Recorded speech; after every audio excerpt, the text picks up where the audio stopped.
warna kuning ni, kita nak congkel apa tema dengan kita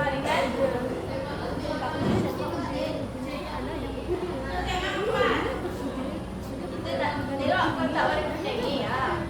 Kita nak keluarkan dia punya tema dengan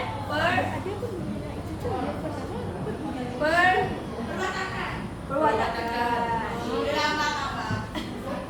Okey, maksud saya tadi, yang ini kan, isi ni sama saja dengan yang ni. Sebab awak dah ada buku. Okey, siapa yang boleh baca cerita ni memang dalam bentuk yang dia bercerita, bukan membaca.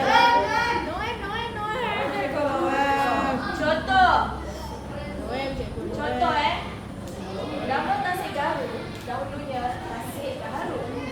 Menurut cerita, macam tu. Siapa rasa dia boleh buat macam tu? Dengan suara yang kuat dan jelas.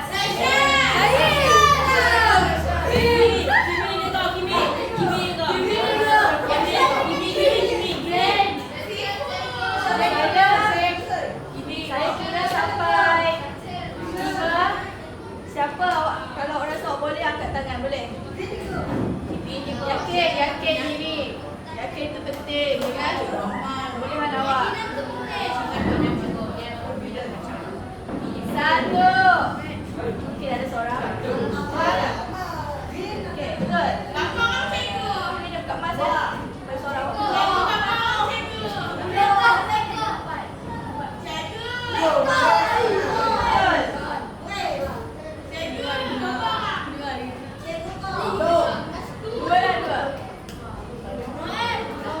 Okey, laki dan perempuan.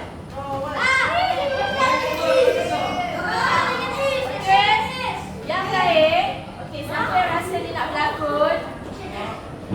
Awak boleh jadi pelakon latar. Tahu tak pelakon latar? Contoh. Contoh kat sini kan dia cakap, penduduk kampung gemar menangkap ikan. Awak buatlah asyik. Tak.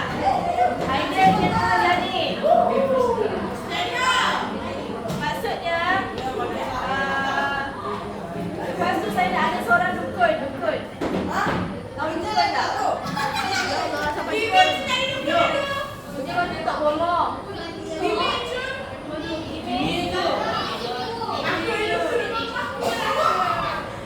Siapa nak jadi tok bomong?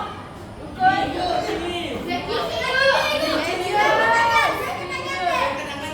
Okey, maksudnya ada Pak Uda dengan dukun kat sini. Siapa nak jadi Pak Uda?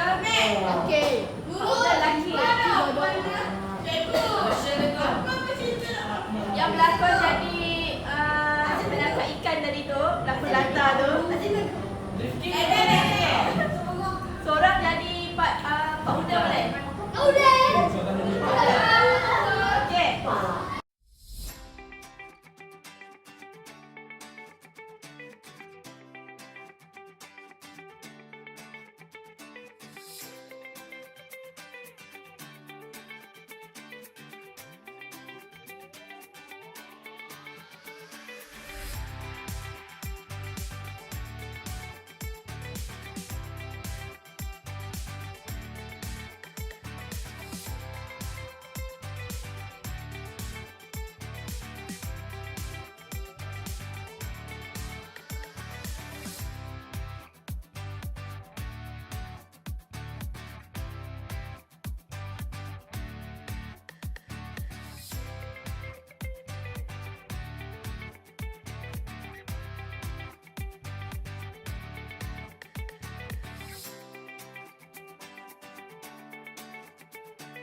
berdiri, yang lain duduk.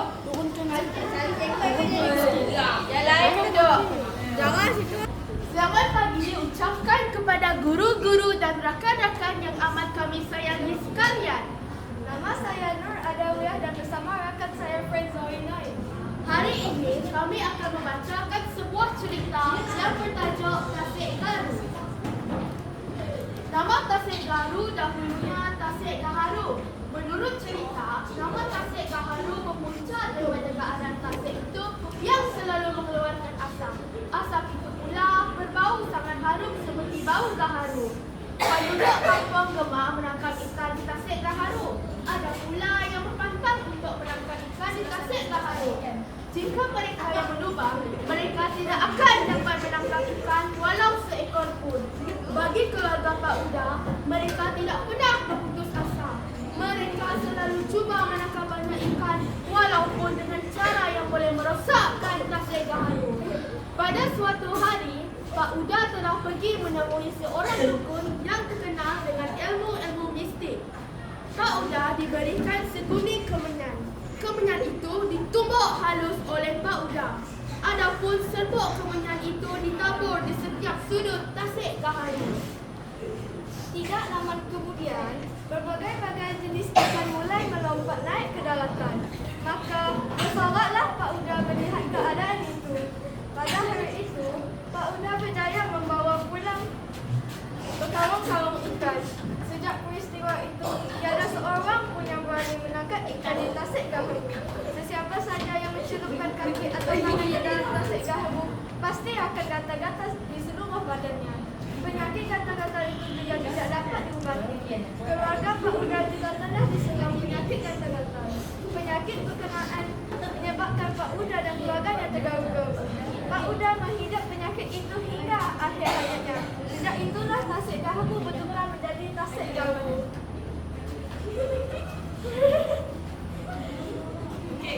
Okey, kita ucapkan tanya sekarang awak dah tengok tadi lakonan. Menarik tak? Menarik. Menarik dan tertarik. Menarik dan tertarik. Saya rasa ada lawak sikit lah saya tengok tadi. Terhibur, yang penting kita terhibur. Awak faham ke tak cerita Tasik Gaharu ni? Faham. Okey. Sekarang kita nak sesi untuk awak bercakap. Dah tengok lakonan, sekarang awak kena bagi apa? Pendapat, pandangan awak, boleh? Berdasarkan cerita yang awak dengar tadi, apa awak rasa tema cerita tu? Kalau nak jawab angkat tangan. Saya akan fokuskan dekat awak lagi. Sekejap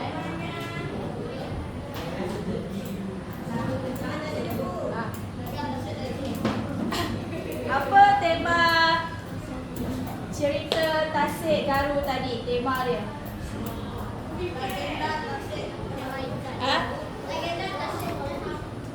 Okey, siapa nak jawab? Berdiri dan jawab. Apakah tema cerita yang kawan awak dah lakonkan tadi? Ha? Ada dalam buku. Apa tema dia? Okey, Zack. Bangun, bangun. Seorang dukun yang membuat Ya. Seorang dukun yang kekacauan itu je. di Tasik Gaharu. Seorang dukun yang membuat kekacauan di Tasik Gaharu. Okey? Bangun. Tema ialah dasar fikiran atau soalan utama yang mendasari suatu pada sesuatu secara langsung atau tidak langsung. Ulang balik. Tema Ah. ialah dasar fikiran atau persoalan utama yang mendasari suatu karya sastra secara langsung atau tidak langsung. Oh, iaitu bukan tema cerita, iaitu maksud perkataan tema. Siapa nak cuba? Terima kasih, duduk. Itu maksud perkataan tema tadi. Apa awak rasa tema dia? Apa awak rasa watak Pak Uda ni? Watakan dia? Bangun. Dekat dengan kuat. Perwatakan Pak Uda ialah seorang yang menangkap ikan secara menipu. Lagi? Dan tidak mudah mengalah. Jadi dia seorang yang baik ke yang jahat? Jahat. Lagi? Siapa lagi? Takkan watak dia tu je. Perwatakan dia.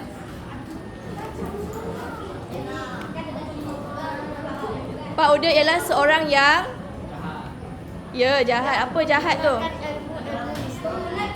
Menggunakan ilmu mistik. Yes. Bangun Aidil, sebut dengan jelas. Menggunakan ayat yang penuh. Watak seorang yang tamak. Contohnya, apa contoh yang dia menunjukkan dia tamak tadi?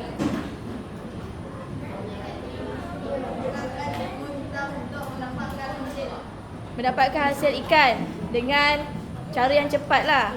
Okey, bagus. Itu yang saya nak dengar. Jadi, awak tengok ni. Apa tema dia?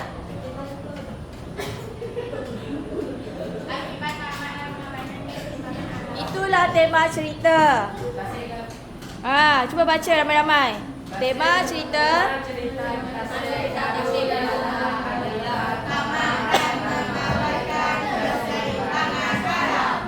Okey, contoh Pak Uda tadi dia guna cara mistik untuk tangkap ikan secara berlebihan. Apa akibat daripada sikap tamak tadi?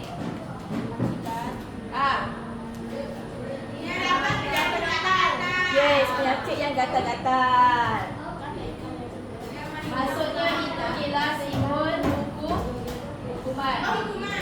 Okey, sekarang saya nak kepada soalan yang mencabar sikit. Siapa boleh jawab nanti awak claim coklat dengan saya. Sepatutnya hari ni saya bawa tapi tertinggal di saja. Okey. Sebelum kita pergi soalan, inilah watak tadi, tamak dengan mudah percaya ilmu mistik. Macam ni lah nanti cara awak bentang novel Sejambak Bakti. Okey.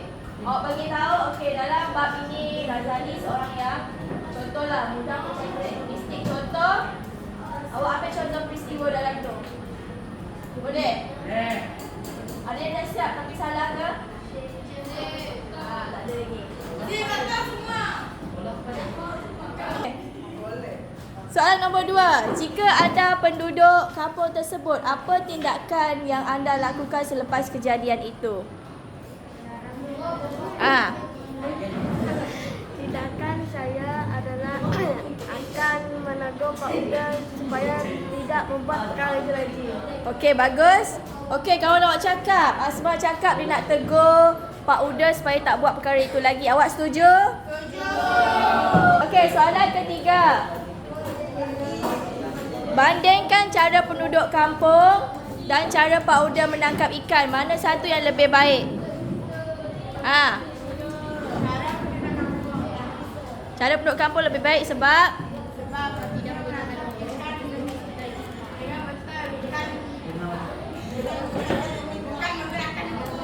bukan menggunakan dukun. Okey. Dan tidak tamak. Okey, terima kasih. Zek. Pada pendapat saya, perbandingan antara penduduk kampung dan Pak Uda ialah Pak Uda menggunakan ilmu mistik dari dukun, manakala penduduk kampung menangkap menggunakan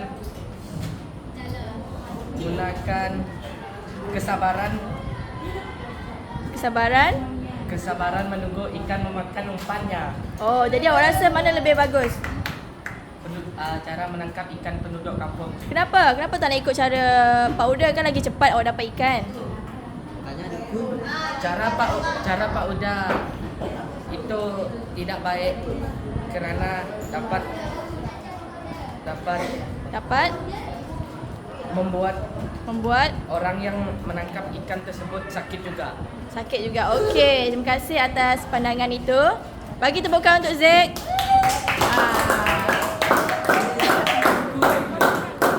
Okey. Ha? Apa tu? Okey. Okey, soalan seterusnya. Saya nak macam tadi. Dalam masyarakat ni awak rasa adakah masih wujud kepercayaan mistik? Masih. Dekat mana awak rasa? Kawasan kampung. Kenapa? Bagi sebab. Berdiri. Okey. Kawan awak cakap dengki sesama. Okey, bangun. Dengki sesama sendiri. Kenapa orang kampung yang dengki? Kenapa mesti orang kampung? Awak rasa? Kenapa bukan orang bandar yang dengki? Kenapa mesti orang kampung juga yang dengki yang buat ilmu mistik ni?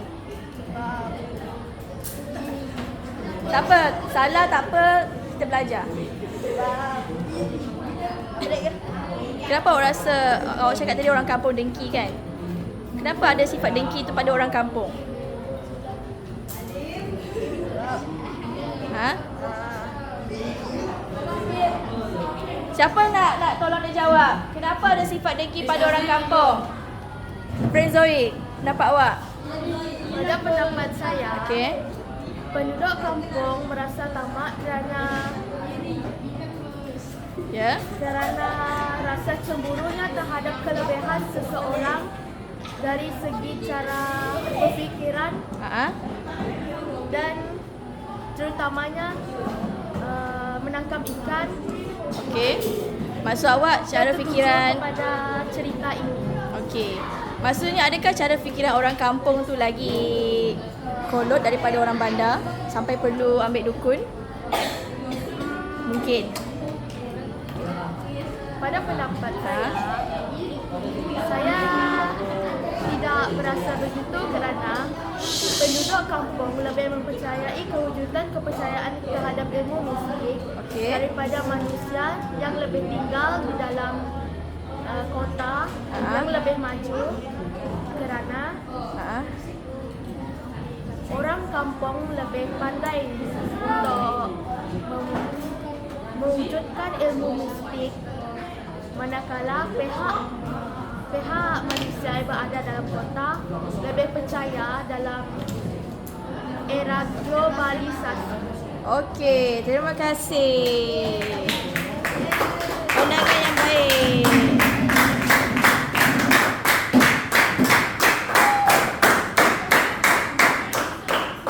Okey, macam ni yang saya nak. Awak berfikir secara logik dan kritis. Pernah tak awak dengar atau alami sendiri kisah yang serupa macam dalam cerita tu tadi? Siapa yang pernah ada pengalaman macam tu? Tak ada? Ahli keluarga? Sanak saudara? Ada Aidin? Maksud awak? Ada ahli keluarga yang main dia?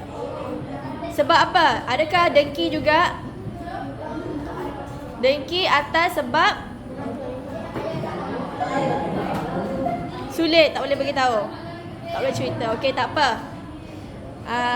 Semoga ahli keluarga yang buat tu dia berubahlah ke jalan yang benar dan betul. Okey, lagi. Apa yang kita boleh belajar daripada kisah Pak Uda ni? Jangan tamak. Dina kata jangan tamak lagi. Yes. Jangan percaya kepada perkara mistik. Jangan sombong. Jangan dengki sesama agama, manusia, penduduk kampung.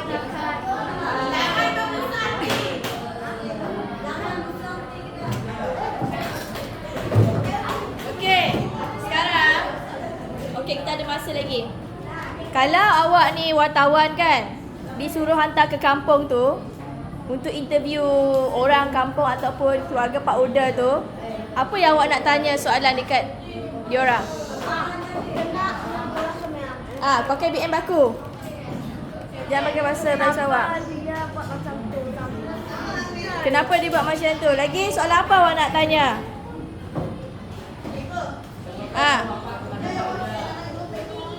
Saya dalam grup. Sini dalam di mana dia tinggal? Di mana dia tinggal? Okey.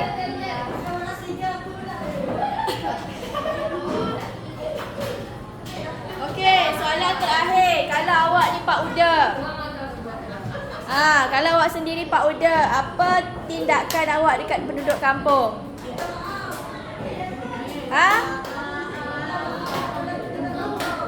Okey, berdiri. Tak dengar. Cakap dengan kuat. Sekiranya saya Pak Uda,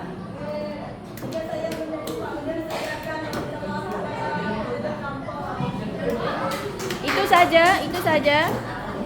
Dan awak berjanji? Okey. Ada lagi tak tambahan selain minta maaf?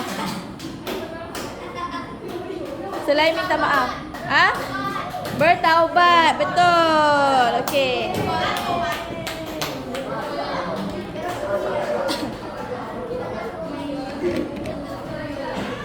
Okey, daripada cerita ni, pengajaran yang kita boleh dapat sangat banyak. Pertama, janganlah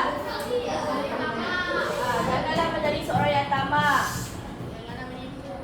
Sebab ada akibat dia. Macam Pak Uda, akibat dia kemudian penyakit datang. Yang kedua, jangan mengamalkan ilmu misi atau ilmu hitam. Sebab perkara itu memang haram di sisi agama. Yang ketiga, ada tak? Jangan menjadi dukun. Yang ketiga, jangan menjadi dukun. Jadi bomoh. Okey. Jadi awak nanti kalau dah keluar daripada sekolah, janganlah amalkan perkara-perkara yang tak elok. Termasuklah apa? Budak-budak merokok, melepak tengah malam, kat tepi jambatan. Kan? Okey? Saya rasa itu saja untuk kita punya topik hari ni. Jadi apa yang awak belajar dekat PDP hari ni? Apa ilmu baru yang awak dapat?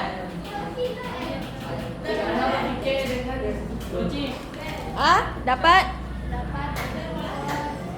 Benda yang saya pelajari pada hari ini ialah cara berfikir yang cerdas, logik dan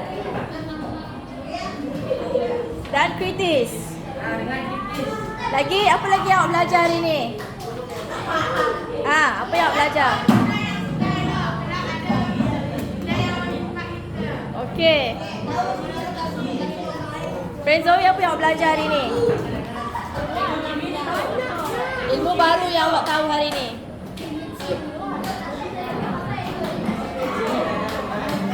Ilmu baru?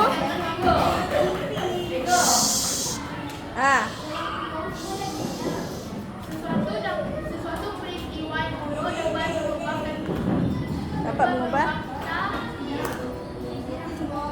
menjadi lebih teruk kerana anggap atau parah daripada Tuhan. Okey, bagus. Lagi? Untuk diri awak, apa yang awak dapat hari ni? Awak dapat keyakinan diri tak hari ni untuk bercakap di depan? Okey, itu yang saya nak dengar. Nanti saya akan... Apa yang lah hantar bahan kan? Okey, hari ni kan?